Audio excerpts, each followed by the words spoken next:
80% ಅಷ್ಟು heart attack ಆಗೋದನ್ನ ತಡಿಬಹುದು. ಅದಕ್ಕೆ ನಾನು ಇವಾಗ ಹೇಳೋ ಈ ಸಿಂಪಲ್ ರುಟೀನ್ ನ ನೀವು ಫಾಲೋ ಅಪ್ ಮಾಡಿದ್ರೆ ಸಾಕು. ಮತ್ತೆ ಫಸ್ಟ್ ಒನ್ ಏನಂದ್ರೆ ಹೆಲ್ತಿ ಫುಡ್ಸ್ ತಿನ್ಬೇಕು. ಲೈಕ್ ಫಾರ್ ಎಕ್ಸಾಂಪಲ್ ತರಕಾರಿ ಆಗ್ಲಿ, ಹಣ್ಣುಗಳು ತಿನ್ಬೇಕು, ಈ ಕಾಳುಗಳನ್ನೆಲ್ಲ ತಿನ್ಬೇಕು. ಮತ್ತೆ ಈ ಎಣ್ಣೆ ಪದಾರ್ಥ, ಈ ಸ್ವೀಟ್ಸ್ ಎಲ್ಲ ಏನಿರುತ್ತಲ್ಲ ಆದಷ್ಟು ಕಡಿಮೆ ಮಾಡಬೇಕು. ಮತ್ತೆ ಸೆಕೆಂಡ್ ಪಾಯಿಂಟ್, ಪ್ರತಿದಿನ ಬರೀ 30 ನಿಮಿಷ ವಾಕ್ ಮಾಡಿ, ಅಷ್ಟೇ ಸಾಕು. ಅದೇ ನಿಮ್ ಹಾರ್ಟ್ಗೆ ಎಷ್ಟೋ ಹೆಲ್ಪ್ ಮಾಡುತ್ತೆ. ಮತ್ತೆ ಮೂರನೇದು, ಸ್ಮೋಕಿಂಗ್ ನ ಕಂಪ್ಲೀಟ್ ಆಗಿ ಇವತ್ತೇ ಬಿಟ್ಬಿಡಿ. ಯಾಕಂದ್ರೆ 1 ವರ್ಷ ನೀವು ಬಿಟ್ರೆ ಅರ್ಧ ರಿಸ್ಕ್ ಕಡಿಮೆ ಆಗುತ್ತೆ. ಮತ್ತೆ ನಾಲ್ಕನೇದು, ಈ BP, ಶುಗರ್ ಈ ತರ ಎಲ್ಲ ಇದೆ ಅಂದ್ರೆ ಅದನ್ನ ಆದಷ್ಟು ಕಂಟ್ರೋಲ್ ನಲ್ಲಿ ಇಟ್ಕೊಳ್ಳಿ. ರೆಗ್ಯುಲರ್ ಚೆಕ್ಅಪ್ ಮಾಡಿಸ್ಕೊಳ್ಳಿ. ಐದನೇದು, ಸ್ಟ್ರೆಸ್ ಕಡಿಮೆ ಮಾಡ್ಕೊಳ್ಳಿ, ಸ್ವಲ್ಪ ಧ್ಯಾನ ಮಾಡಿ, ಯೋಗ ಮಾಡಿ. ಮತ್ತೆ ಮೇನ್ ಆಗಿ ಸರಿಯಾಗಿ ಮಿನಿಮಮ್ ಅಂದ್ರೆ 8 ಅವರ್ಸ್ ನಿದ್ರೆ ಮಾಡಿ. ಮತ್ತೆ ಲಾಸ್ಟ್ ಪಾಯಿಂಟ್, 1 ವರ್ಷದಲ್ಲಿ ಅಟ್ಲೀಸ್ಟ್ ಒಂದ್ಸಲ ನಿಮ್ ಹಾರ್ಟ್ ಸ್ಕ್ಯಾನ್ ನ ಮಾಡಿಸ್ಕೊಳ್ಳಿ.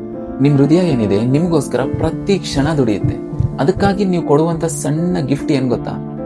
ನಿಮ್ ಹೆಲ್ತಿ ಲೈಫ್ ಸ್ಟೈಲ್. ಸೊ ಈ ಸೀರೀಸ್ ನಿಮ್ಗೆ ಇಷ್ಟ ಆಗಿದ್ರೆ ಆದಷ್ಟು ಶೇರ್ ಮಾಡಿ, ಇನ್ನೊಬ್ರ ಜೀವ ಉಳಿಸಿ. ಪ್ರತಿಯೊಬ್ಬರಿಗೂ, ನಿಮ್ ಫ್ಯಾಮಿಲಿ, ನಿಮ್ ಫ್ರೆಂಡ್ಸ್ಗೆ ಎಲ್ಲರಿಗೂ ಶೇರ್ ಮಾಡಿ. ಅವ್ರಿಗೂ ಇಷ್ಟು ಇನ್ಫಾರ್ಮೇಶನ್ ಇತ್ತು ಅಂದ್ರೆ ಯಾರ್ದಾದ್ರೂ ಒಬ್ರು ಜೀವ ಉಳಿಸುವಂತಹ ಸಂದರ್ಭ ಕೂಡ ಬಂದ್ರು ಬರಬಹುದು. ಸೊ ವಿಡಿಯೋ ಇಷ್ಟ ಆಗಿದ್ರೆ ಲೈಕ್ ಮಾಡಿ, ಶೇರ್ ಮಾಡಿ, ಆದಷ್ಟು ಸಪೋರ್ಟ್ ಮಾಡಿ. ಮುಂದಿನ ವಿಡಿಯೋದಲ್ಲಿ ಸಿಗೋಣ.